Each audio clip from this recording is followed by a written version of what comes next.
Hello everyone, you're watching the channel Stories of Our Life. Friends, make yourselves comfortable. I wish you to truly enjoy listening to this life story. Well, let's sit down on the path, said Father. Everyone did it. Today they were seeing off their older sister to the best city on earth. Carolyn was on her way to the capital to study law. She was coming from a small town of about 10,000 inhabitants, a large village where many people knew each other.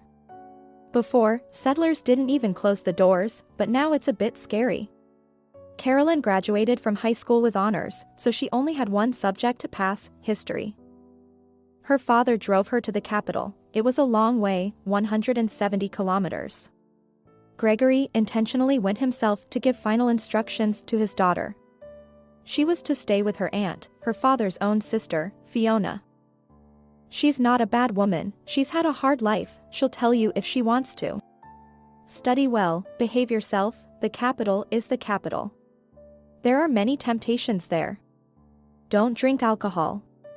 It makes people weak, speak unnecessary words, and makes them do irreparable things. Also, never tell others too much about yourself. Remember that in moments of envy the blind begin to see, the dumb begin to speak, and the deaf begin to hear. Think before you do something, consult Fiona or call home. Don't go hungry, and dress warm. Carolyn had heard all this 100 times before, but she was afraid of her father, so she listened and did not contradict him. Gregory had the character of Joseph's grandfather. He was a very stern man. Carolyn was a little girl and had heard that something had happened between Fiona and her father. Only no one wanted to talk about it. The father hugged his daughter, kissed her, wagged his finger, waited for the tail of the train to disappear around the corner and went home. For the first time, the 17-year-old Carolyn drove out of the small town alone. Looking at everything with her eyes wide open, she thought that a happy life was beginning for her, and it would be much more interesting than the previous one. She would be on the road for 25 hours, so, taking a book and an apple out of her bag, the girl immersed herself in reading. At short stops, her father said, it was not safe for her to get off. It was possible to miss the train. So she watched all the huge movement of people from the top shelf. The money was kept in a secret place, and on pain of death, it was not to be taken out of there until she reached Fiona. Soon she was there. What a lot of people, thought Carolyn. Auntie, give me some bread money. A boy about 9 years old, with a dirty face and huge brown eyes, looked at her. She reached for the money, but remembered her father's command. Then, taking out a small purse with some bills in it, she decided to give some of it to the child. Before she could open the purse, she lost it. The barefooted boy snatched the money out of her hands and ran off in an unknown direction. Once in the big unfamiliar city, the girl felt lonely and lost. Everything around her was alien, people who didn't say hello to each other, houses, streets, and even the life that forced these people to hurry and talk on the phone on the go. She stood crying until Aunt Fiona came up to her. "Why are you crying?" she asked cheerfully. "A boy snatched the money out of my hands and ran away." "Was there a lot?" "No, but it's a pity all the same." "Of course, it's a pity, you must keep attention in the capital, it's not your home village, where everyone knows each other." "Yes, my father warned me, and I relaxed," and she began to be angry with herself again for forgetting all the precepts so quickly. "Well, come on, don't cry, let's go home, get some rest, and the world will be a prettier and kinder place."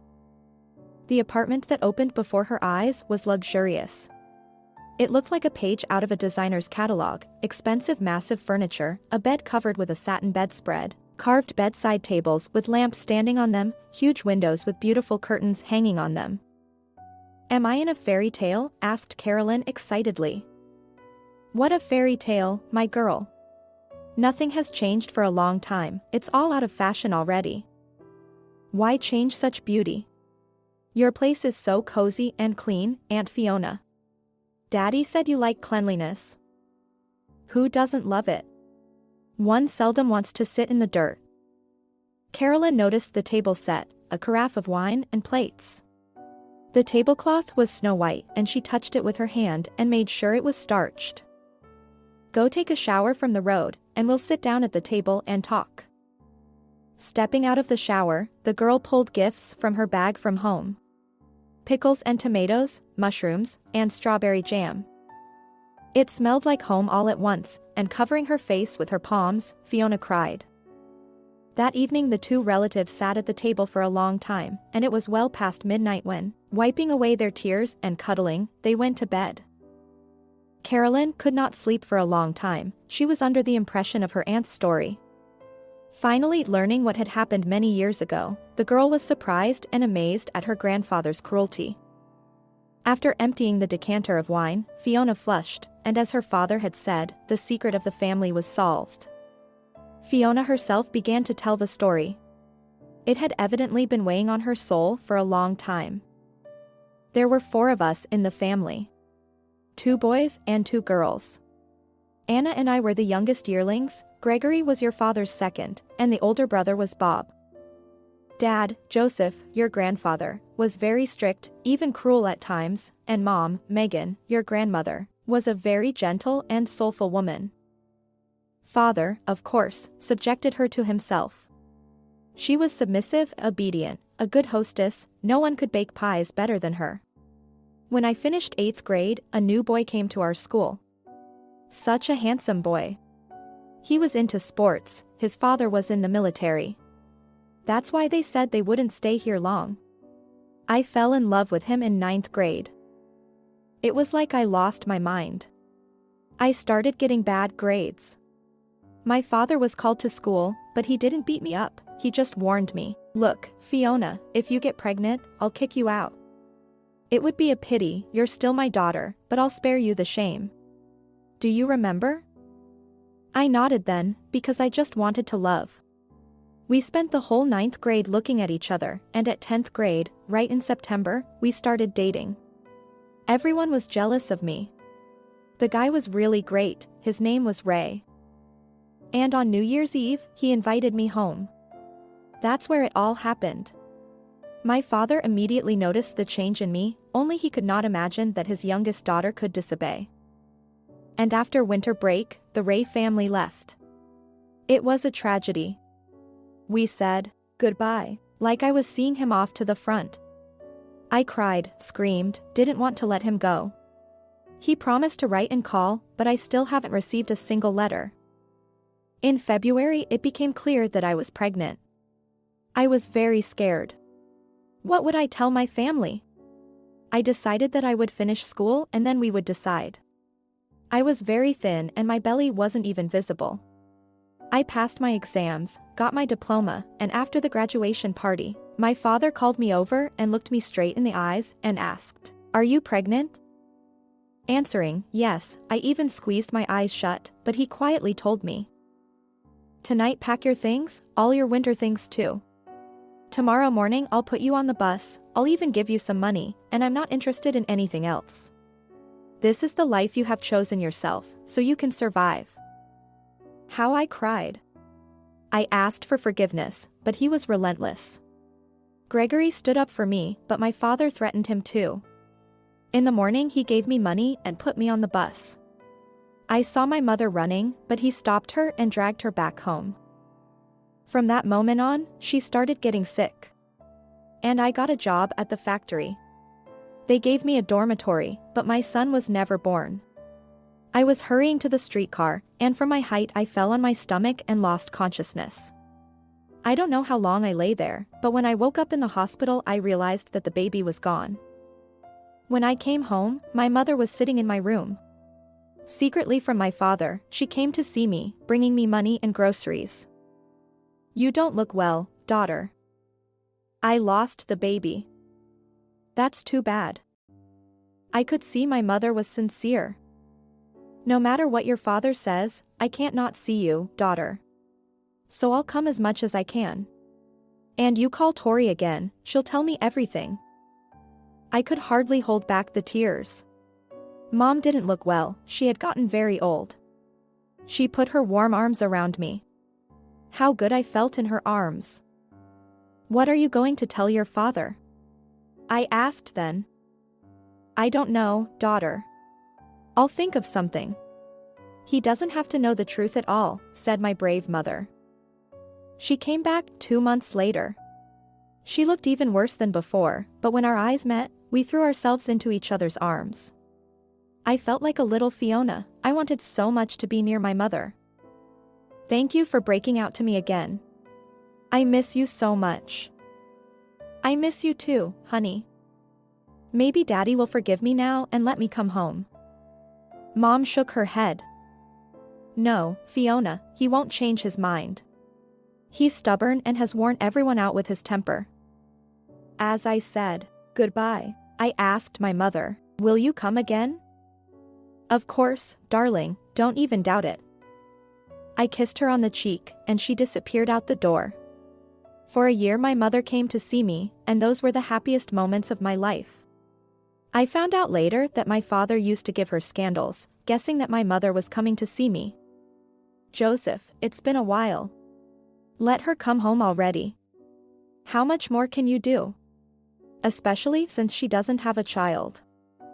What daughter are you talking about? Don't play dumb, I'm talking about Fiona. We don't have such a daughter and never have. Enough about that, the father replied with a furrowed brow. The conversation ended, and the father's stony heart didn't even waver. And a month later my neighbor, Tori, came to see me. Megan is not well at all, try to repent, maybe father will let me see her. After saying goodbye, she left, and I hurried home the next day. All sorts of thoughts came into my head. But I had to get into the house and see my mother. What if she dies? My father can't forbid me to see her. I ran from the bus stop to the house, but I was in such a hurry. When I entered the house, I could feel my heart beating. Mom was almost there, but my father, when he saw me, even paid attention and said nothing. I came to see Mother, I said in a trembling voice. My brothers were silent, Anna was crying. No one objected to my father.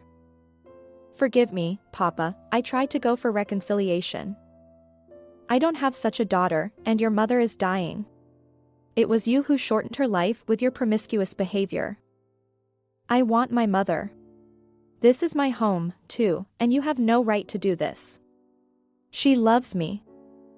How can you love someone who is long gone? Go away. You should have thought of that when you were spreading your legs for a guy, and now your mother doesn't need you.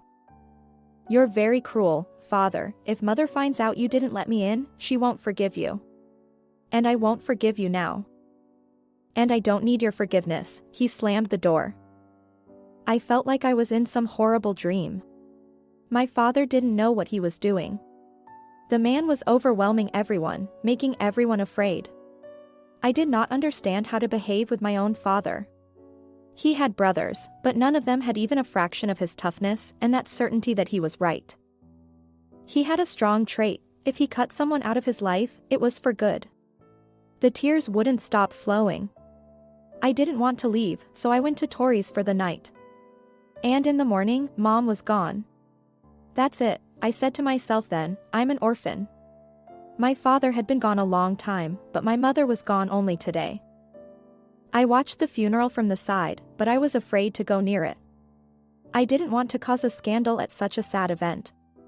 I went to Mom's grave when everyone else had gone. How long I stood there, I don't know. But it started to get dark, and I hurried to the bus. In the evening, when I was already home, I thought about everything that had happened to me since that moment when my life had turned to hell. I had a lot to think about, a lot to realize, because I would soon be 20, and I had nothing, no education, no family, not even a place of my own. I paid a very high price for a love that was not mutual. It is a great feeling for which we make sacrifices. I tried to make the man I loved happy, and I became the unhappiest person in love. And I know for a fact that Ray didn't appreciate my sacrifice. And now the loss of my mother meant that I had no one left. After my father's betrayal and the loss of my mother, I broke down. I had gone from a young woman taking care of herself to a shadow that was not happy about anything. I dreamed of getting out of this depression and going to the most beautiful city in the world, to achieve something to make my mother proud of me. Aunt Fiona, I'm so sorry, cried Carolyn. I didn't think my grandfather was so cruel. I found out later that he was cheating on my mother. When my brothers voiced their grievances to him, sticking up for my mother, he would tell them, "Get married, you'll understand me. If the wife is sick all the time, what's a man to do?" It's as simple as that. Lifelong fidelity is the ideal that everyone strives for. It is worth a lot of effort. At all times, constancy was worth its weight in gold, and grandfather was not one. They were an ordinary family, they rarely quarreled, but now I understand the reason. His wife always yielded to him, and he felt he was the master. My mother always wanted me to study, so I made a commitment to get a higher education, find a good job and be happy. That's what my mother wanted. I wasn't afraid to go to the capital. After my mother died and confronted my father, I was no longer afraid of anything. The little girl grew up and was sure that she would succeed. I graduated from the Institute of Light Industry by correspondence, got a job in a small atelier, and then, when a new director came there, he turned this small atelier into a fashion house, and made the simple seamstress his wife. We lived with Nathan for a happy 5 years. Those were the best years of my life. I felt beautiful, loved, and the happiest. Can you imagine? He got sick when he was speaking at a meeting. Grabbing his heart, he wobbled and collapsed. The ambulance came quickly, but there was no one left to save him. A massive heart attack. I realized that shouting to everyone how happy you are being is dangerous. You should thank the person who gives you that happiness. And I wanted everyone to know how happy I am and how much I love. And happiness loves silence. Did you come to your grandfather's funeral? I wanted to, but he warned everyone not to have me around his coffin. Then I went to his grave with my mother. I cleaned up, left flowers, and left. Then, a year later, I came to my parents' house, which had changed a lot. You either have to speak well of the dead, or nothing but the truth. So, if you tell the truth, everyone's faces became different, everyone began to live without looking back at this tyrant. After all these years, I got my family back again. Only I wish my mommy was gone. If someone else had told me this story, I wouldn't have believed it, Carolyn said quietly. I'm sorry. All right, niece, go get some rest, and kissed her on the top of her head. I just remembered everything and told you, and I feel better. Falling asleep almost in the morning, Carolyn didn't get up until lunchtime. Fiona had already left for work, and pancakes with strawberry jam and coffee were waiting for her in the kitchen. Breakfast didn't take long, and after quickly putting her papers in her purse, she headed to the university. Oh. Great students. Said with admiration to the girl who was accepting the papers, we need students like that. Only now, when she saw that huge, beautiful building, did she realize how grandiose it was. Am I really going to study here? The girl thought. All the days that remained before the exams, she honestly studied books, looked at maps, tried to live up to her title, a medalist. X day came. Students crowded around the auditorium, on the door of which was written history exam, and were afraid to go in first. Carolyn boldly opened the door and asked permission to enter. Young lady, your courage is enviable, the history teacher said with a smile. Thank you, to be honest, but my knees are shaking. The professors on the committee looked at each other, surprised at such directness. Pull the ticket. My hands weren't shaking. There was no more excitement. Everything had been learned. Looking at the ticket, the instructor grimaced. Get ready. You can go to the cards. They'll help you. I'm already ready. Even so? You're so cocky. It's just that I know this ticket. Oh, well. We'll see. She talked for a long time. You bet. So much extra material studied. By the end of her story, the committee members were looking at her with great amazement. Well, you really know the ticket, well done. Take your time, John, now we'll see how much of her knowledge is true. There were 3 additional questions. Carolyn did well with the first, but the second and third were a little confused. So when the grade was announced, she heard that she got a B, although the committee had mixed opinions on this. But the chairman supported one of the teachers, and the grade of a 4 was final. For Carolyn, a I4 was comparable to a 2. It meant that she had failed in her medal status and would have to take all the subjects for which she was much worse prepared, hoping for an 5 in history. All night long the girl cried, and no amount of persuasion from her aunt could work on her. After passing all the exams and scoring 16 points, she failed the competition. "What are you going to do?" the aunt asked regretfully. "Are you going home?" "No, Aunt Fiona, I'll get a job and study. If I don't get in next year, I'll go home and work at the school as a cleaner." "Why, there's probably never an honors student mopping the floors." "It's funny," she cried. "I'd take you to work for me." "No, I can't sew, and I don't like it very much. If only to wash the floors." "What are you getting attached to these floors? There are plenty of people who want to work there without you." "I'll have to think about it." "Why don't you rest till Monday, see the town, and I'll try to think of something." The first thing Fiona thought of was getting her a job as a secretary at some law firm. Carolyn would have gained some experience, she was used to the capital. But her aunt couldn't get her anything. No one wanted yesterday's schoolgirls who didn't know secretarial work. The week was coming to an end, and Carolyn felt she would have to go home. "Lynn, I met an acquaintance of mine today. He and Nathan were great friends. He had an accident a year ago. His wife was killed in a car accident, and his son was hurt too, but it seems his legs have been operated on and he is walking, but his eyes, which have already had 2 operations, can't see yet. Anyway, he's looking for a nurse for his son. He fired a woman a week ago. My son complained that she was yelling at him and he thought she was going through drawers. I certainly don't like that idea very much." "Why not?" "It's a job like any other." "Am I allowed to work there?" "It confuses me that you have to live there." "Live there?" "Why?" "Because Samuel Davis works a lot, comes in late, and the kid needs constant care." "And do they have a big apartment?" Fiona smiled when she heard that question. "He has a huge house, a staff of servants. You'll only have to take care of Austin." "And when do you have to give an answer?" "Samuel will call tonight." "I don't want to live there either." "Fine, we'll find something else," Fiona said with a hug from her niece. Samuel, as promised, called around 10 in the evening. "Fiona, what have you decided?" "No, Samuel, she doesn't want to live with you, find someone else braver." "Fiona, let's make a deal. Have her come tomorrow and start work, and I'll have my chauffeur drive her home and bring her back in the morning.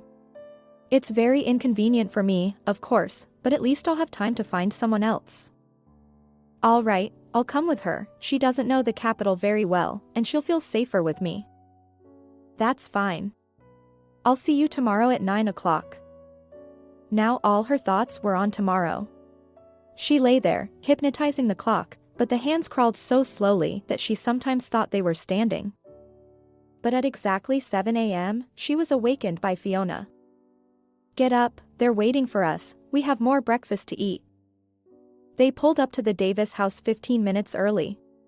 Seeing the huge 3-story house, Carolyn was amazed. She had seen them on television with the oligarchs. She was surprised by the beautifully trimmed trees in the shape of spheres, the flowers in the fanciful flower beds. Everything spoke of skillful hands and the love that went into everything she saw. A huge grand staircase led up to the 2nd floor. But she and Fiona stopped on the 1st floor and waited for the master. "What's he like?" thought Carolyn, serious, fat, maybe even bald. "He's the same age as my father, after all." A tall, tanned man of athletic build, wearing jeans, a short stylish haircut made him look very young, came jogging down the stairs. His whole appearance suggested that the owner of this body was working hard at it and, if one could lift his polo, all 6 cubes on his abs came into view. The man was very attractive, one could only guess how many women's hearts would want to break through to his hot body. Carolyn caught herself thinking that she wasn't thinking about that at all, which was completely out of character for her. But the closer Samuel came, the faster the blood rushed through her entire body. "Hello, Fiona. And who is this beautiful creature?" The girl looked amazingly alive and real. She did not yet realize the impression she could make on men. That was the secret of her attractiveness. No one ever thought she was stupid. At almost 18, she understood a lot and was a rare combination of cute looks and a smart head. "Hello. I'm Carolyn." "Hello, beautiful child. Shall we go and meet Austin?" "Yes, of course. I'm just a little nervous." "You shouldn't be. No one will hurt you here. He's a nice guy, just as long as he needs the attention, the help of another person. But I really hope that the third operation will help him become independent." While they were talking, they made it to Austin's room. Samuel knocked and entered only when he heard, "Come in." The door opened noiselessly, revealing to the girl's gaze a subtle young man. Very much like her father, only more frail. "Austin, you will have another nurse from today." "Who?" the young man asked, rising from the couch. Carolyn boldly walked up to Austin, took his hand and said, "I'm Carolyn, let's be friends, it'll make it easier for us to get along." The young man cracked a smile, showing dimples on his cheeks, and asked, "Can I call you Lynn?" "I like that name, but if you don't mind." "Lynn," the girl repeated, as if tasting the new name. "Why, I like it too. No one's ever called me that before, you'll be the first." "Can I give you a hug?"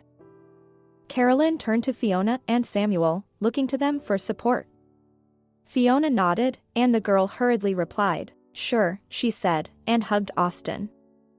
"Samuel," she turned to her host, "I would like to know the front of my duties." "Carolyn, remember, you are not a maid. You are not supposed to keep Austin's room clean, there are special people for that. You are not supposed to cook his meals, others do all that. You have to walk with him, read to him if he asks, help him eat, give him pills, help him get dressed. It would be good if you knew how to give injections, because the nurse only comes in the morning, and he needs one more injection in the evening." The previous nurse was a good nurse, but a disgusting person. "I'm looking for a caregiver with a medical degree. I don't have such an education, but I know how to give injections, because I went to medical school.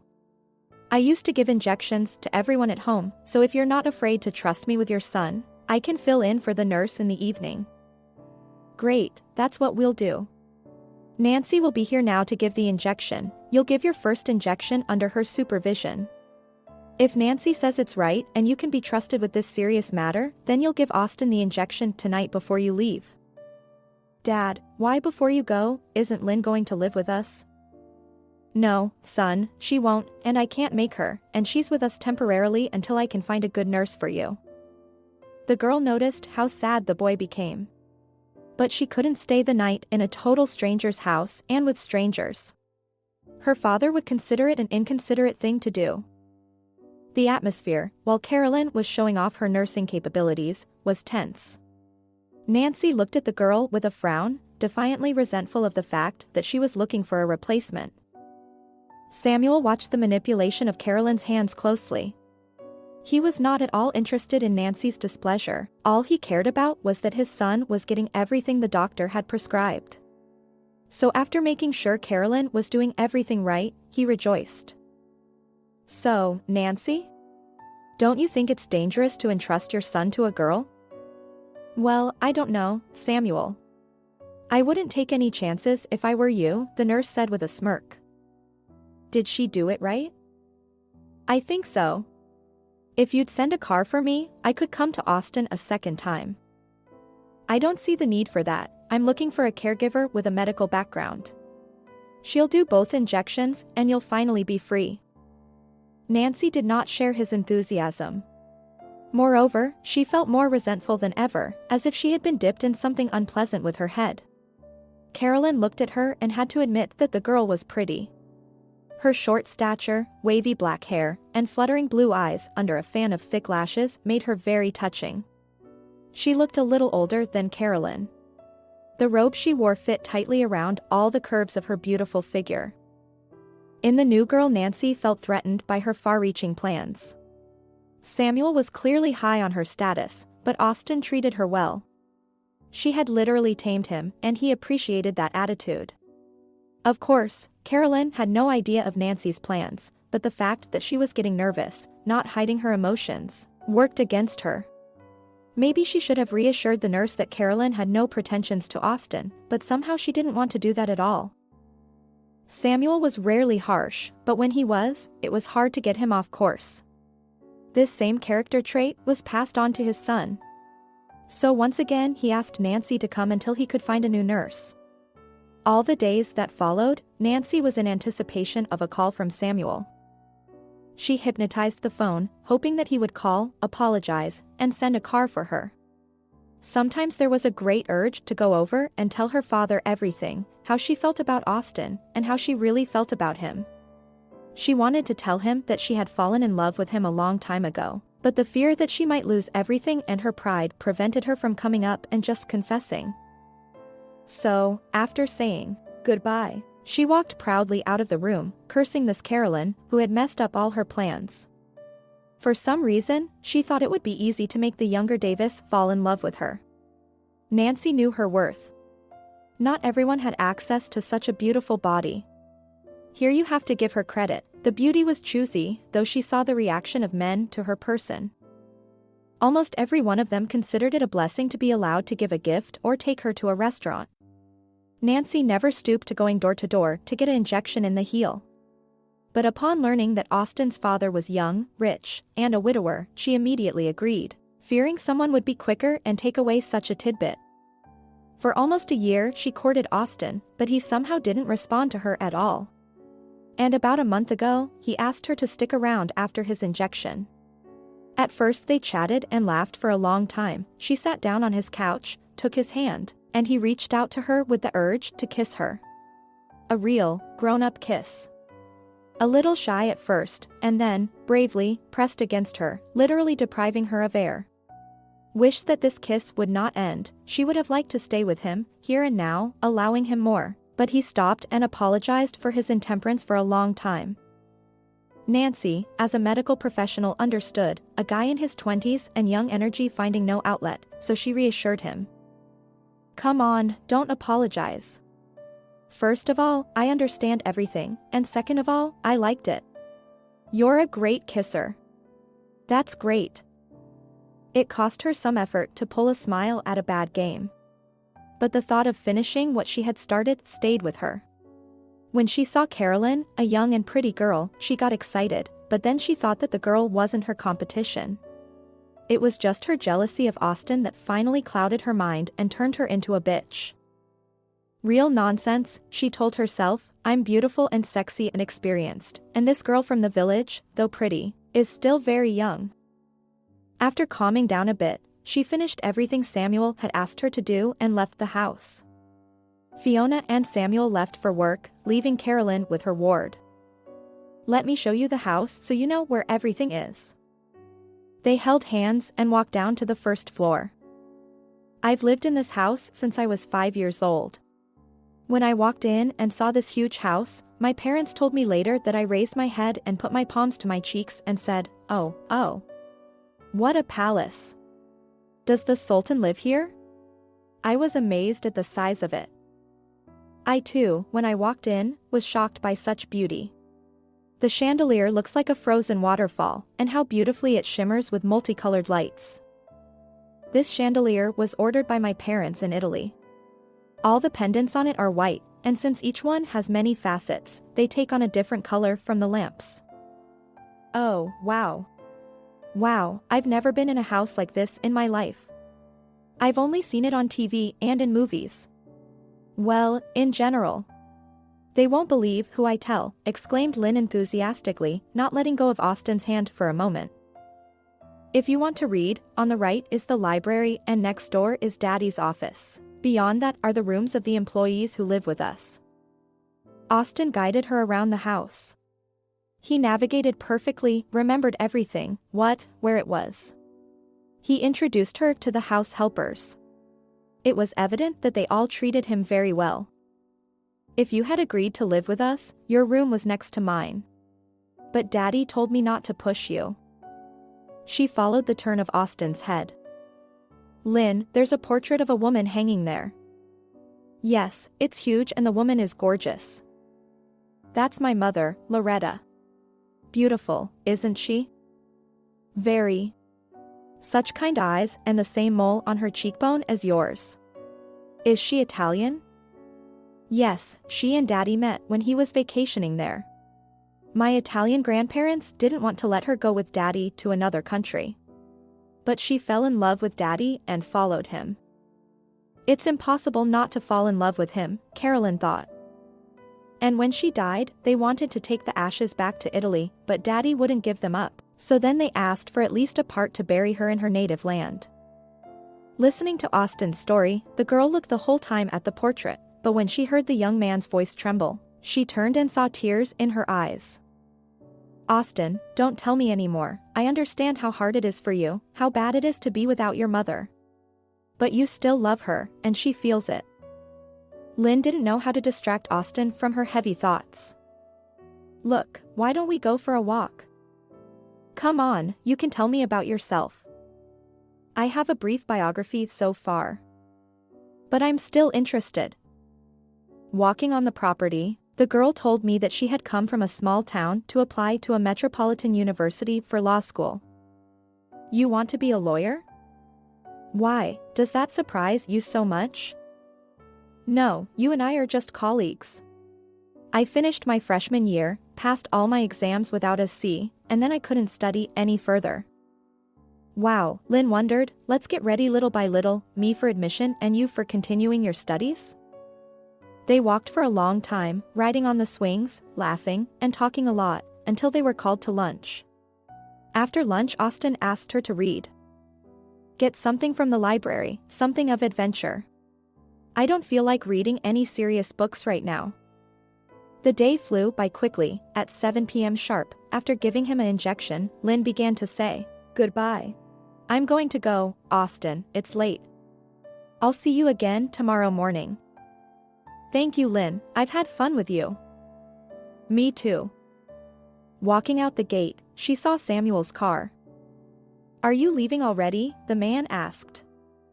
Yes, it's time, see you tomorrow. There was no way she could look him in the eye, timid in front of him, like a schoolgirl in front of a strict principal. This new feeling, completely unknown to her, frightened her. It shouldn't be like this. It was wrong, abnormal. He is much older, though he looks fine.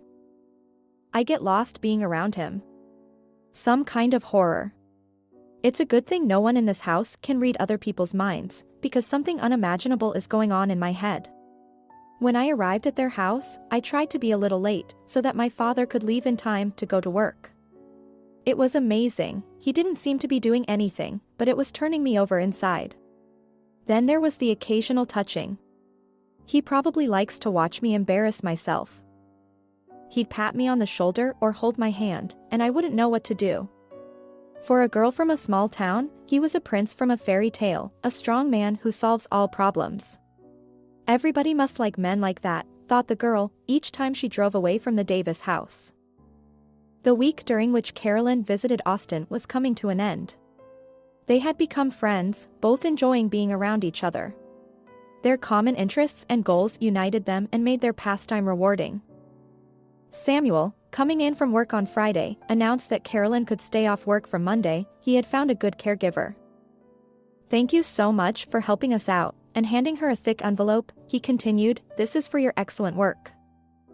The girl's face changed, her gaze became sad, and, ignoring the envelope that was handed to her, she said regretfully, so you don't need my services anymore? Samuel looked at her and shook his head. Good. Thank you, I'm glad I got to know you. Bye. Austin, and without taking money, she ran down the stairs. Carolyn, you forgot the money. I don't need it. Samuel ran after her and taking her hand quietly said, every job must be paid for. You've done a wonderful week, and you deserve this money. Take it, and thank you very much. She looked at Samuel with eyes full of tears, but he was calm, composed, focused. His gaze was direct, open. He looked unashamed, but not brash. The man was used to being the master of the situation, used to be in charge of the firm, of people, of emotions. Accustomed to separating the personal from the business. And Carolyn's emotions took over, and she couldn't stop them. I was very comfortable with you, you are good people, thank you for the money. Now that's another thing, Samuel said happily, say hello to Fiona. Should I come on Saturday and Sunday? After all, Austin has to get his injections. No, Carolyn, those particular injections are over, there are other injections and a different caregiver starting Monday. Got it. She finally found the strength to get in the car. There were no more questions, which meant it was no longer appropriate to detain Samuel. After waving him goodbye, the girl turned away. Austin was upset, too. Turning back against the wall, the boy didn't want to talk to his father. Son, what's wrong? His father asked again without seeing any response. Austin, am I waiting for an answer? Why did you fire her? I felt so good with her. I even felt like I could see. She's wonderful, smart, I think she's beautiful, kind. Did you know that she graduated with a gold medal from high school? We had so much fun together. First of all, she didn't want to work here herself, and second, not to work, but to live. Do you feel sorry for her to be brought to us? What difference does it make? She does injections better than Nancy. I don't even notice and ask her if she's done. Call her and tell her to come in on Monday, I don't need anyone else. Samuel went down to the kitchen to talk to those who had Austin and Lynn in front of them all day. She's a good girl, said the housekeeper, Austin's even eating better. What do you mean he's eating better? I missed something. Can you tell me more? Because if he refused, Lynn would also push back her plate, adding that she was very hungry but wouldn't touch anything without him. And today he asked for more himself. They became very friendly. She tells him something all the time, she won't leave his side, and I haven't seen him this cheerful in a long time. Excuse me, Samuel, maybe I'm meddling, but as a mother of 3, your son needs emotional support. Those nurses are babysitting him and he's sad, and Lynn has brought him back to life. He's started to believe that everything is going to be okay. I'm sorry. Thank you, Samuel replied and went into his office. He was about to call Fiona to bring Carolyn back, but there was a knock on the door. Samuel already knew who it was. Only she could knock so melodiously. Without waiting for an answer, the door opened. The man was not mistaken. She came up behind him, wrapped her arms around his neck and biting a little on his earlobe, she asked, "How are you?" The man stood up abruptly. "I asked you not to do that." "Never." "But..." "No buts," and walked out of the office. Meanwhile, Fiona was figuring out the reason for her niece's bad mood. "Carolyn, what happened?" "Samuel fired me. He said he didn't need my services anymore." "Well, that's right. You yourself only agreed to work for a week and didn't want to live there. Did he find another nurse after all?" "Yes, there will be another one starting Monday and with accommodations." "I don't understand, what do you want?" "I want to work there." "What all of a sudden? Why such a change?" Carolyn herself didn't know why she was drawn there. Or rather, she guessed. She should have admitted at least to herself by now that she liked Samuel. Knowing that this was wrong, she couldn't tell her aunt about it. Having calmed down a little after visiting a relative, Samuel realized that it was too late to call Fiona and postponed the conversation until tomorrow. And Carolyn, being a little sad, took the newspapers and began to look for a job. She got up early in the morning and went to the addresses. A small law office needed a courier, but she noticed a pregnant girl in the secretary's position, and she smiled and said, "I'll have a spot open in a month, do you want to take it?" "They won't take me, I don't know how to do anything." "Well, you're not stupid, we'll teach you. Take your documents and come back, I'll tell you all the tricks of the trade." "And if the director won't take me?" "I'll ask him if he has anyone in mind, and if he doesn't, he will." Carolyn hadn't had that kind of luck in a long time. It took her a little longer than she was supposed to take her papers. She just didn't know the city very well yet, but that was fixable. She got home late that day. She was in a great mood, and from the doorway she shouted out, "Fiona, I've got a job, and I'll probably be working as a secretary in a month, so I won't be hanging on your neck." "What are you so worried about my neck?"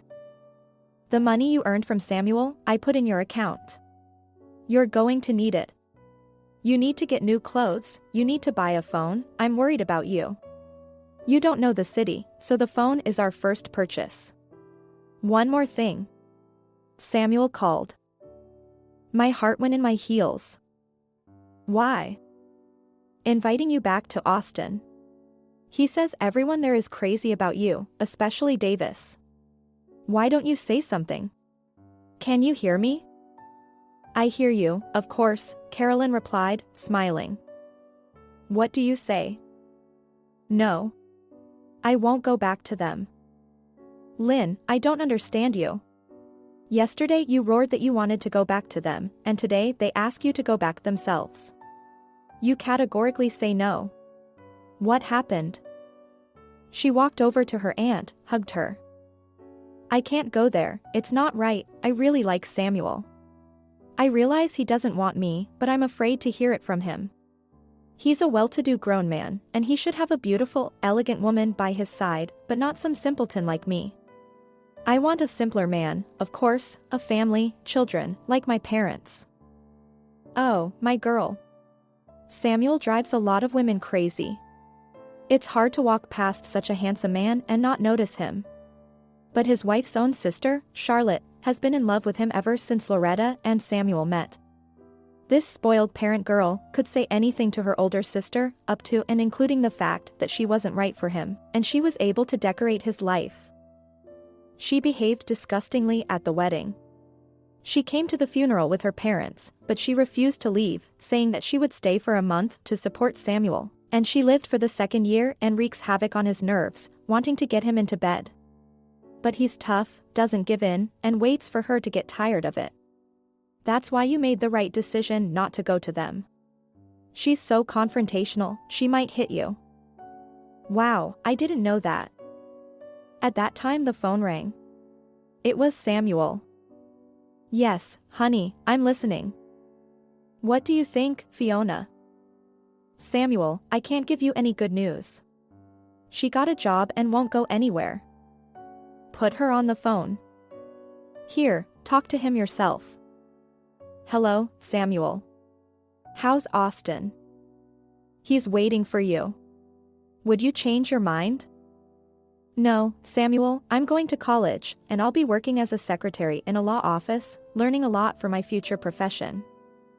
"I see.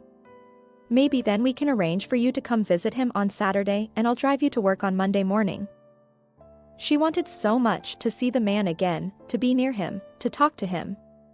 After thinking about it for a while, she agreed. "All right. For the sake of Austin's mood, I'll visit him on the weekends." "Thank you very much, I'll pay you well for that." "No money for me, I'll come to you as a vacation home, what money?" "That's out of the question. You'll have the car on Saturday at about 11 o'clock. "Okay. Hi, Austin." "Thanks, Lynn."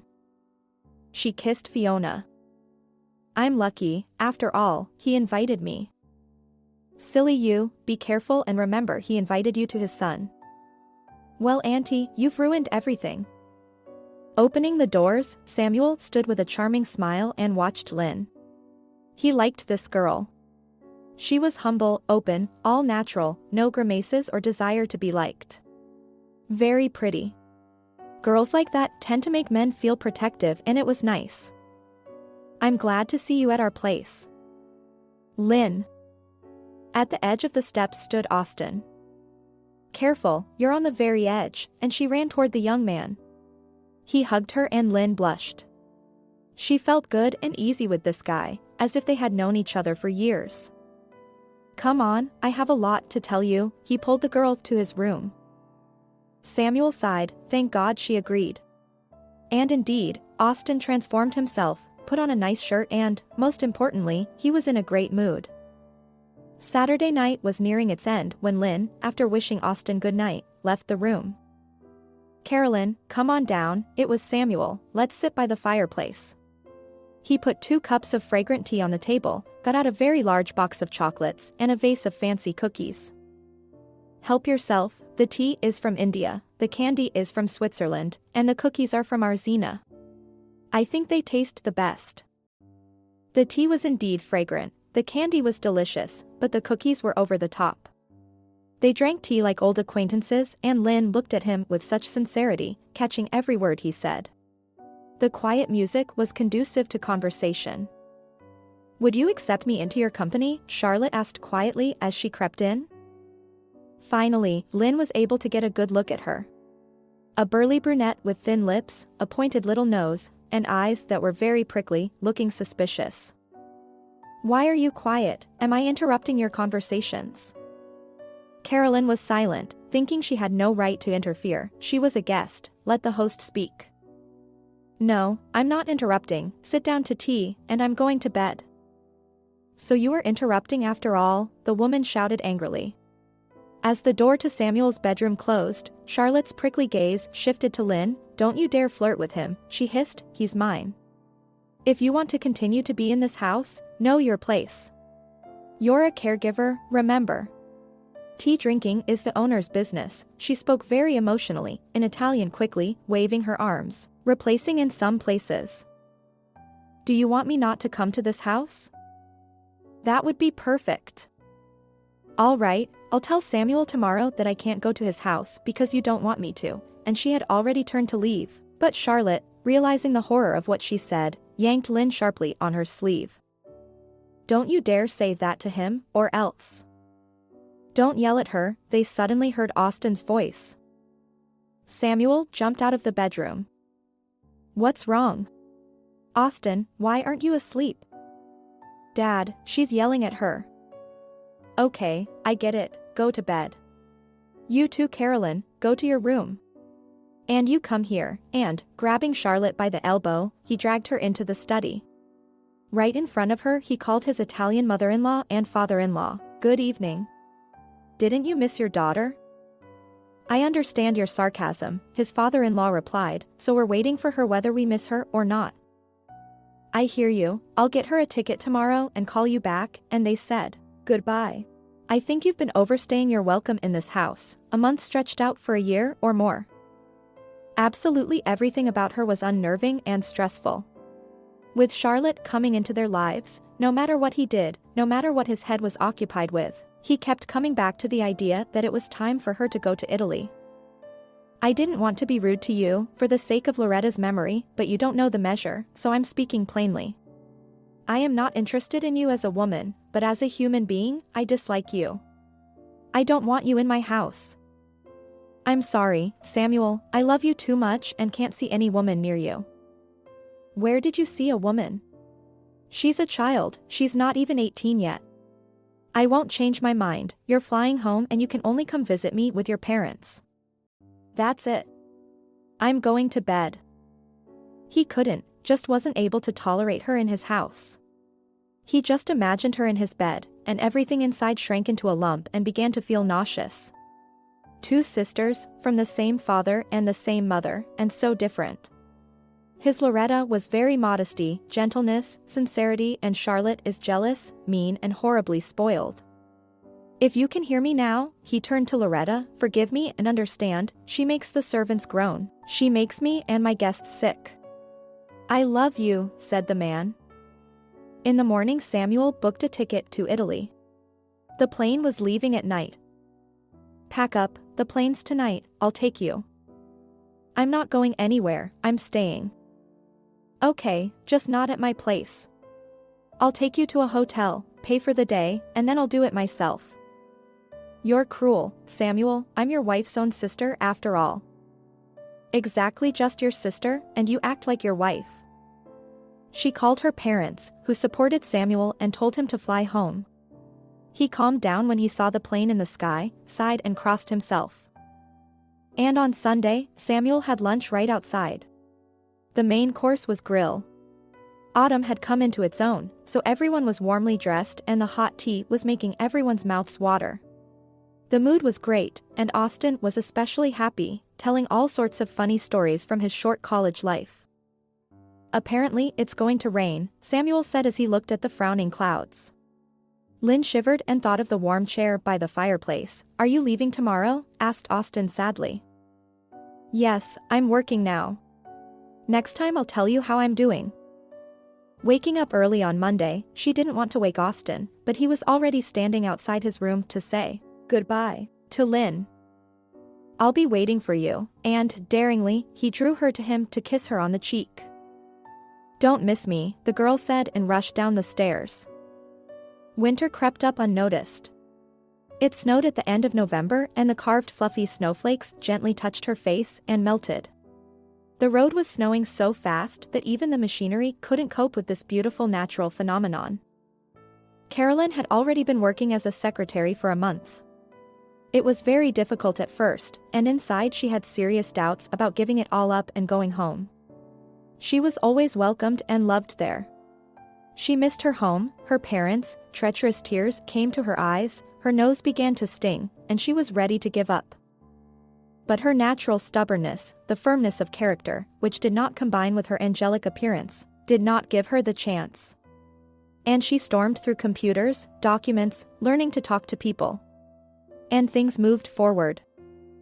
Now she liked everything, the staff, the director, the visitors, with whom at first she was afraid to enter into controversy, but now she even dared to give advice. There is a condition in our contract with you, where an acceptance certificate for services rendered must be drawn up. Carolyn said, this is an important point, that's why it was included in the contract. We've done everything on our end, and you haven't, was the conversation Wilmer Deere's director overheard. He was justifying his colorful last name. The man had everything under control, nothing without his decision was valid, which was probably why the firm was in perfect order. Well done, Carolyn, you see they don't give out gold medals in our schools for nothing after all. And you were 5 minutes late for work today. That's not good. Where do you live? I'm staying with my aunt. Who's the aunt? Fiona Clark. Fiona? The model house? Yes. My spouse adores her. When Nathan was alive, we used to get together a lot. Fiona really helped us out once. Our unfortunate crazy sister-in-law ran off before the wedding with some Turk, and the dress was already made. I don't understand much about your outfits, but when I saw it, I was blown away. It was a work of art. And it cost a lot of money, and Wilmer rolled his eyes, we didn't know what to do with that dress, and Fiona didn't want to set her up for such a sum. But she offered to keep it with her. And a week later she called and returned the advance and the dress was bought. A month later Sophie showed up. She apologized and swore her eternal love to her son, but he did not forgive her. That's the way it is, he kept looking at Carolyn in amazement, that's what it's all about. In the capital I managed to meet a relative of a good acquaintance. My compliments to her from the whole family, and he laughed a resounding laugh. December was cold. It was freezing, snowing, and in some windows we could already see Christmas trees. The city smelled of tangerines, and Christmas markets were open everywhere. The New Year's Eve city was transformed and sparkled with colorful lights. Carolyn was going to celebrate the new year in the capital, and for the New Year vacations to go home, to see her parents and sisters and to bring gifts for everyone. They stood with Fiona by the Christmas tree and decorated with old toys. Carolyn remembered them when she was very young. Samuel called. He's inviting us to come over on December 31st to spend New Year's Eve with them. What do you think? Do you feel like going? If only with you. I don't want to go alone. It's a family holiday, and I'd feel warmer with you. Only, Aunt Fiona, I have to buy a new dress. We will, if we have to, and she kissed her niece. In Italy, meanwhile, passions were raging. Charlotte, tapping her foot, demanded that her parents send her to Samuel. Don't you understand? He loves me, it's just that the situation is extraordinary. I'm his ex-wife's sister. That's why he's hesitant. I want to go to him. No, my father answered, don't you see that you don't care for him at all? He doesn't want you. How else to tell you to leave this man alone? He's had almost 20 years to think about whether he wants you or not. Don't have any illusions, but get on with your life. I hate you, hissed Charlotte. Who would doubt it? You're crazy with idleness. You should at least go work in your uncle's store. I don't want to work. You should. If I had my own money, I could buy a ticket to my Samuel, and he looked at her slyly. That's probably the only argument for going to work. Regretting that she wouldn't be spending New Year's Eve with Samuel, Charlotte decided to call him. But he was in too good a mood to listen to that squeaky voice, so he disconnected the phone, and he felt better at ease. Bastard. Won't even talk. She felt like she was about to be torn in half. I don't know what to do, she cried with helplessness. That's what I mean. And you keep thinking he's shy. When a man wants to be with a woman, there's little to stop him, and practically nothing. So be smart. How do you know nothing can stop a man?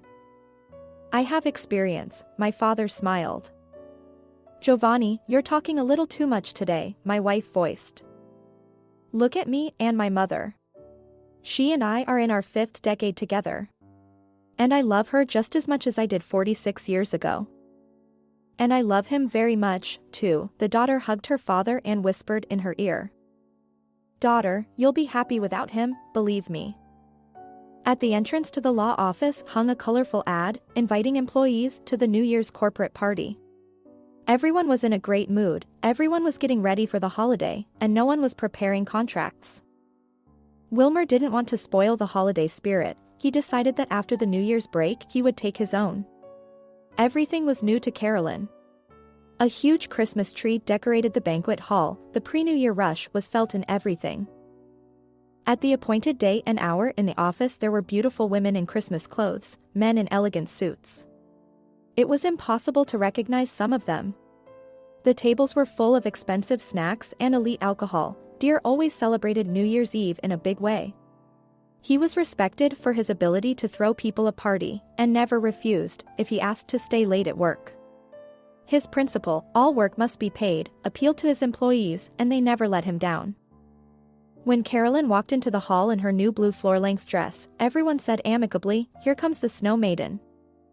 She was thrust into the room where Santa Claus was already dressed up. You couldn't see his face at all, his eyes were hidden by his hat and the rest by his beard. I don't know what to say, Carolyn said fearfully. Don't say anything, just stand there and smile. The voice was young, pleasant. He sounded more like not the old Frost, but the new one everyone had gathered to greet. As she stepped onto the stage for the first time, she tried to look at Santa Claus and marveled at how calm, unperturbed he seemed. She didn't know how to do that yet, so her face and ears burned treacherously, but she smiled as Santa Claus told her to. Carolyn had never been so excited. People were looking at her and discussing her outfit. Pretty girl, and the dress is great. Where on earth did the secretary of the firm get that kind of money? If she leaves, I'll be the first to take her place, the tall, dyed blonde girl muttered. And the dress really was gorgeous. It emphasized her beautiful figure, and the slit on the side allowed the most curious to look at the slender legs. Carolyn, like a fool, smiled, trying to close the cut on the dress, and had no idea what portion of envy she faced, standing on stage in this beautiful outfit. After congratulating her, Santa Claus asked her to dance, and to general applause they spun around the room. When the evening was in full swing, a tall young man came up to her and in Santa's voice asked her to dance. Is that you? The girl laughed. What do you mean? He asked, trying to play the former snow maiden. Well, what do you mean? You're Santa Claus, I recognized you from your voice. There was no point in denying it. Edward, the guy introduced himself. Carolyn. May I call you Lynn? She didn't even have to act surprised, but instead covered her mouth with the palm of her hand. You're the second person who likes the name Lynn better than my full Carolyn. Who's my rival? Well, why the competition? Just a very nice man. The eyes of Edward standing next to her radiated warmth, and the girl was glad that she didn't have to watch her colleagues having fun on the sidelines. Lynn's eyes sparkled from Edward's attention and she was having fun, drinking champagne, but at 1 o'clock in the morning Aunt Fiona called. "Carolyn, how are you? Can I come get you? Aren't you awake? How can I sleep when you're not home? So, come over?" "All right, come. Are you leaving already?" "Yeah, it's time. I'm honestly a little tired." She saw Deer himself heading toward them. "Do you know who this is?" he asked Edward. "Yes, we've met." "Then you don't know. That's Fiona's niece." "From the model house?" "Well, yes. You don't know who he is either, I see?" "He's Edward." Yes, I know he's Edward. But also my son, Edward Deer, is a junior." As he said goodbye, Edward managed to ask for the girl's phone number. He clearly liked her. "I'll call you," he shouted to Lynn as he drove away in the car. The snow was falling outside the window, the wind gently playing with the snowflakes, tossing them up and spinning them in a dance, then letting them fall and covering the ground with a white blanket. Carolyn lit the desk lamp, went to the window, leaned her forehead against the glass, and watched as nature prepared to welcome the new year. She looked again at her dress and mentally thanked her aunt, who in 5 days created such a beauty. There was not even a style, because the fabric itself was an ornament. It was also a credit to Fiona. She traveled all over the world to procure the exclusive. The girl was getting ready to go to bed, and the smile never left her face. They found the snow maiden. Standing and twirling, that's the part. And Edward is a good guy, with a sense of humor, Lynn thought, already lying in bed. Her memories were interrupted by Fiona, who entered. Her motherly gaze had a calming effect on Lynn. "How was your evening?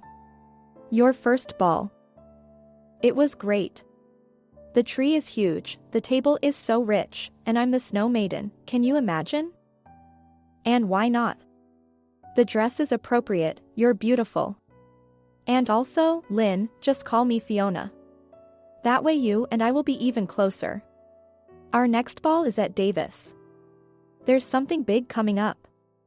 And then you and I are going home together. I miss my brothers and sisters, too. We should get together, and New Year's is a good occasion for that." "Come in," Samuel said as he opened the door and invited me in. The festive mood was felt as soon as they pulled up to the house. Right in front of the house, a huge blue Christmas tree was decked out with toys and colorful lights. On the other side of the house was a huge slide poured. "Oh. It's really going to be fun," said Lynn, laughing. "You like it?" asked Samuel, even though he knew the answer beforehand. It couldn't help but like it. People had already gathered in the living room, each group divided by interest, but almost everyone came up to Fiona. They congratulated her and, hugging her, wished her the best for the coming year. "For some reason there are no friends," the girl said sadly. "You know how it is. You're healthy, young, full of hopes and plans. You're admired, there are a lot of friends around you. You're in demand, popular. And suddenly, all of a sudden, no one wants you. And it's not even because you're suddenly blind, it's because you've found new, healthy friends. That's one. But, unfortunately, even at such a cost, he learned who was a friend and who was nothing," Fiona explained, holding her niece's hand. "I'm sure Austin will find the strength to go back to a normal life. It's hard, of course, but he has no other way." "That's right, girl. There he is standing on the stairs. Go congratulate him and help him down." Samuel came out of the study and started inviting everyone to the table to see off the old year. Carolyn kept glancing at him and he kept glancing at his watch. "Is Samuel waiting for someone?" "Keeps looking at his watch," Fiona remarked. "I thought so, too." But the guests began to make toasts, each thanking the outgoing year for something. But one thing everyone agreed on was that they were letting the year go with gratitude for all the good things. Near midnight, the doorbell rang, and Samuel jumped right out of his seat and went to open it. He walked in hand with a beautiful, slender woman, pulling off her coat as he went. A blonde woman with huge brown eyes, wearing a beautiful dress that accentuated all her charms, walked straight to the table and took a seat next to Samuel. "Friends, attention, please, this is Camilla." Smiling cheerfully, she nodded happily to everyone, thus showing that she was pleased by this attention and that if they were friends of Samuel, she didn't mind being her friends, too.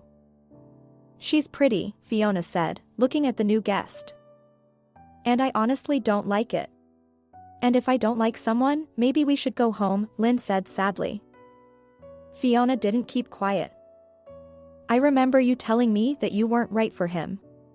He needs a woman in his social circle, beautiful, elegant. Consider him listening to you. You're not his, and he's not yours. Don't disappoint me and don't ruin people's New Year's mood. You're not a child anymore." "I'm sorry. I realize I'm an idiot. Here's where I agree with you." 5 minutes before New Year's Eve, Samuel asked everyone to grab their champagne glasses and go outside. As the chimes began to count down the last minutes of the outgoing year, the fireworks began. The clinking of crystal glasses was heard, everyone was hugging, and as she looked over at Samuel, Lynn saw him kissing Camilla. She swallowed her saliva and turned away. Austin stood beside her, wishing her a happy new year and wishing her happiness. Then the grown-up uncles and aunts rolled down the slide and cheered like children. Lynn and Austin went for a ride together, too. When everyone went inside and started dancing, Lynn asked her aunt to go home. "Let's go, it's 4 o'clock in the morning. I'm kind of tired."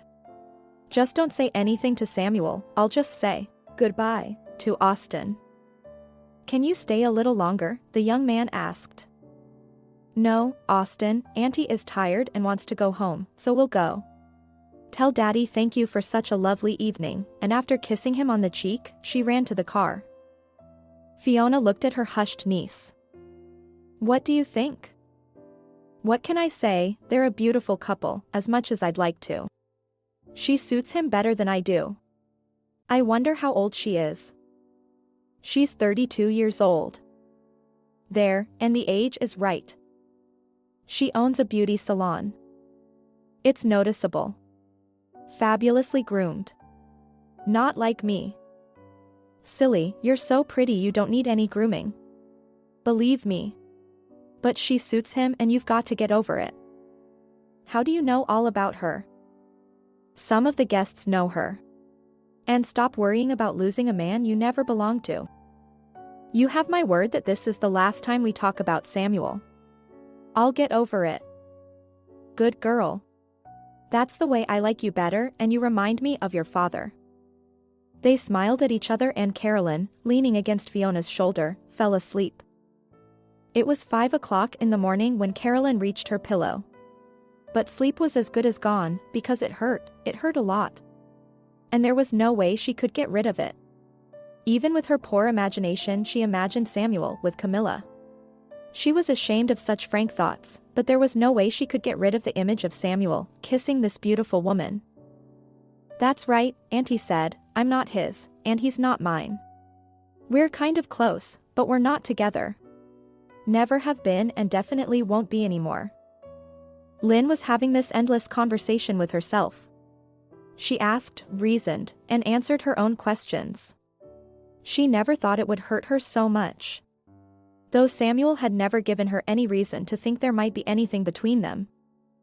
"Well, didn't he notice my looks, my size? Isn't he an experienced man and knows how a woman who likes a man behaves?" Lynn mentally asked someone. But she had to answer her own questions. How a woman behaves, of course, he knows, but a 17-year-old girl probably doesn't. She still lay there for so long before her eyelids grew heavy and she slipped into a New Year's Eve dream in which she rode Samuel on a slide and danced a slow dance to magical music. His hot palms rested on her waist and she melted in his embrace. She awoke to the delicious smell of freshly brewed coffee and vanilla in time for dinner. The next day they left for their homeland, having packed groceries and gifts with them. The hometown greeted them with frost and snow-covered roads. The fence still stretched to the left, only now it was brown instead of green. But it still had writing on it, teenage matting, hearts, and drawings. It was all a sign of her former life, which had become a complete stranger to her. The car drove along the fence, but Lynn didn't look at it anymore. It was as if there was no life here, nothing had changed in a year, only her father had aged, seeing him in front of the car. She jumped out and threw herself into her father's arms. Her cozy little world was now narrowed for her to the size of her parents' house and their embrace. The house was warm and cozy. The music of the 70s played softly, the Christmas tree was in its former place, and the sisters were quiet, afraid to come near their older sister. Everything changed when Carolyn began to give presents and Fiona took out groceries. My parents sat on the couch, watching the gift-giving commotion. Mom wiped away her tears, and Dad squinted slyly and called for order. By dinner time, all the relatives had pulled up, and Carolyn immediately felt at home and realized how much she missed everyone. Carolyn's last night at her parents' house was unsettling. She was aware that she would not be able to see her dear ones again for a long time. They had lived together for 17 years, sharing joys and sorrows, and now she must get used to living apart from them. Aunt Fiona, of course, brightened her loneliness and was the little bridge that connected her to her home. My father said, "Goodbye. If you don't get in this year, there's nothing more for you to do in the capital. Come home, get into technical school, and help your mother." "I'll get in, Dad. I'll get in, don't even doubt it. You understand, it's hard to give up everything you've dreamed of. I want to get everything I'm owed. After all, I didn't get a gold medal for nothing." "Don't worry, Gregory," Fiona interceded for her niece, such a daughter to be proud of. "Not a day idle, earned money, helped me. You brought her up well, she will do well." The father hugged his sister. "Thank you, Fiona, for my daughter. I have peace of mind that she's not hanging around rented apartments, but that she's living in good conditions. She's homely," and everyone saw tears in this seemingly stern man's eyes. Carolyn ducked into her father's neck and looked up at him with eyes full of happiness and said, "I love you, don't worry about me, Aunt Fiona is with me." The car drove away from the house, and my parents stood looking after me. Carolyn only turned away when they were out of sight. "It's good to have you," she said, hugging Fiona. "And I have you," she replied. No sooner had they entered the apartment than Lynn's phone rang. "Lynn, where did you disappear to?" asked Austin cheerfully. Immediately the picture of Samuel and Camilla came to mind. "I'm not missing. Why aren't you coming?" "Look, Austin, I have other things to do, my personal life after all. I'm sorry I ruined your mood. I understand, you don't have to." "Exactly," Lynn replied and cried. "That's no good, honey. What does this guy have to do with anything? He didn't even see that kiss or Camilla at all. You need to learn to separate the personal from your work and your friendships. Austin is a good guy, he's attached to you, you said yourself he has no friends."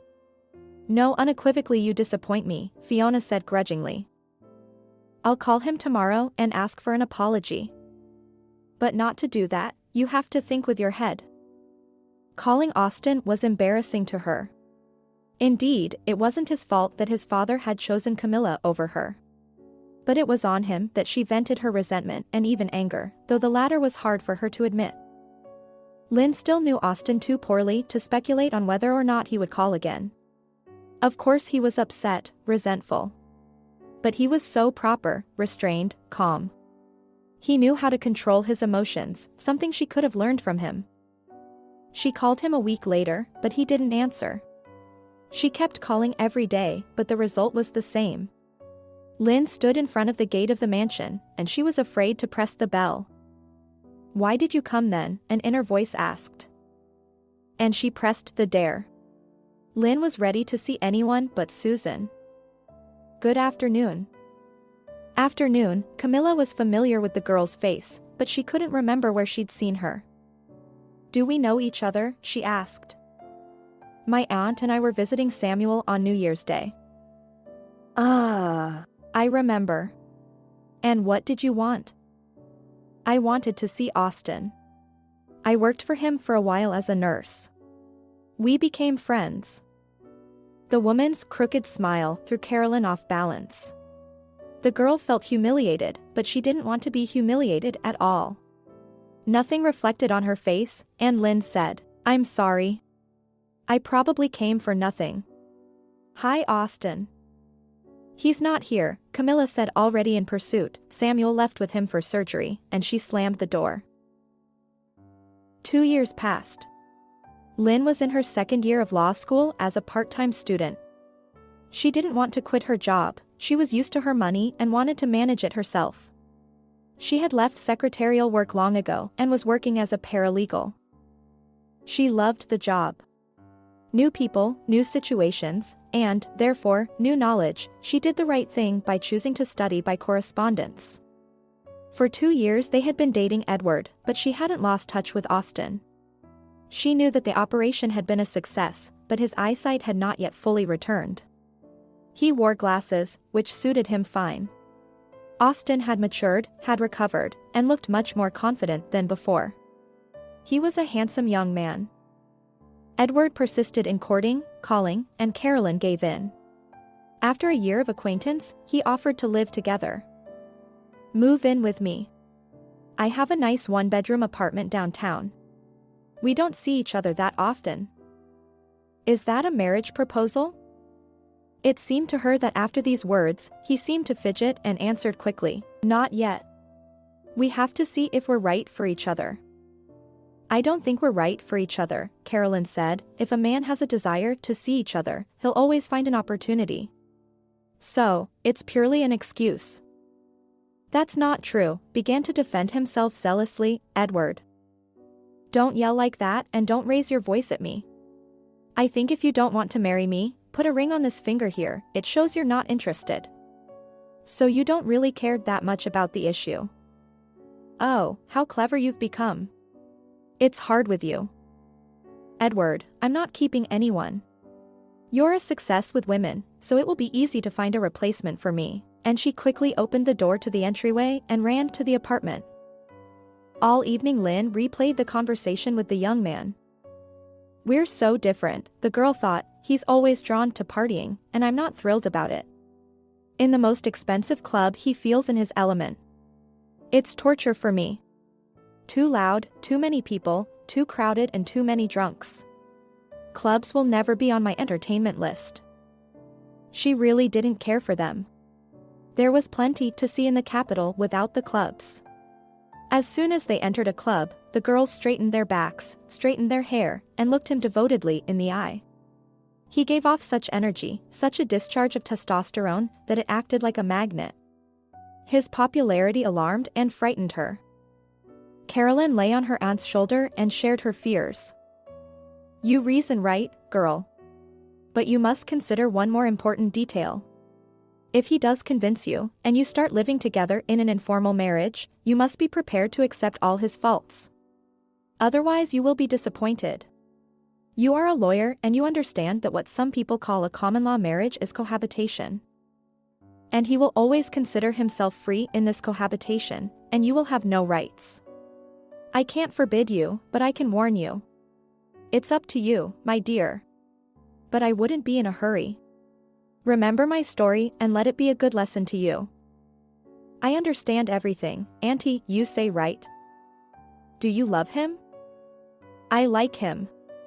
But social status and childhood experiences alienate us from each other." Lynn actually underestimated herself.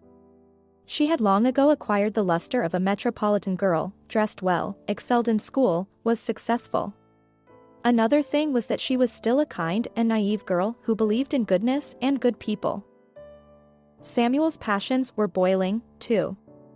After that New Year's Eve meeting where he introduced Camilla to his friends, she stayed at his house. Her relationship with Sandra, who worked as a cook for Samuel, did not work out right away. She demanded some special food to keep her in shape. Sandra was an excellent cook. She had once been a chef in a restaurant in the capital. Because of a conflict with the owner, she was out of a job. That's when she came to Samuel's house with a recommendation from his best friend who had moved to another city. In so many years of work, she became a member of the family, loved Austin, treated Samuel's first wife well. Loretta in general was loved by everyone. When he brought her to meet her parents, they welcomed her immediately. "Get married, son, beautiful woman," my father said at the time. Her mother looked her in the eye until the girl was embarrassed. "You will see nothing but love for your son in my eyes." "That is good. If you love our son, you are always welcome in our home. And I will be glad to have a daughter in your person." But when Samuel brought Camilla to meet her parents, somehow they were not inspired by the future kinship. Sitting at the table, Samuel said he was leaving soon with Austin for surgery. A call came in from the ophthalmology department. While Mary was showing Camilla the house, Harold's father called his son to the balcony to talk. "I don't like her, son. Not sincere, artificial somehow. She just worries, wants you to like her, that's why she's so unnatural. I never told you about my method?" He saw his son's eyebrows go up. "What kind of beast is that? Give her carte blanche. Warn everyone before you leave that this is the future mistress of your house, to comply with all her requests. Everyone." And what is the essence of this method? When a man is sure of his position, gets a lot of power, he allows himself a lot. But how much, you'll find out when you get back. Why are you so surprised? This method helped 2 friends of mine. They got rid of bitches like God forbid. Who's that? Robert, you know, our neighbor, and the other one is his friend. Learned a lot about their future wives. Do as I ask you. Samuel reluctantly nodded and promised to think about it. Sure, Camilla was cranky, demanding a lot of attention, but that was normal. The woman in the house was not a piece of furniture, but a living person, but after thinking about it, he still did as his father had asked. Gathering all the workers before he left, he said, "We are leaving with Austin to another country. I will be gone a month or more. Remains for the mistress Camilla, as my future wife." All noticed how the woman's shoulders straightened and eyes sparkled. "Obey her and do all her requests. Understand?" No one answered anything. Everyone knew that the terrible days would soon begin. But what exactly could Camilla be expected to do? No one could have imagined how cruel and deceitful she would be. An amazing story, isn't it? Thank you for listening till the end. I sincerely hope that you truly enjoyed it. Don't forget to subscribe to the channel and rate this video. See you in the comments and in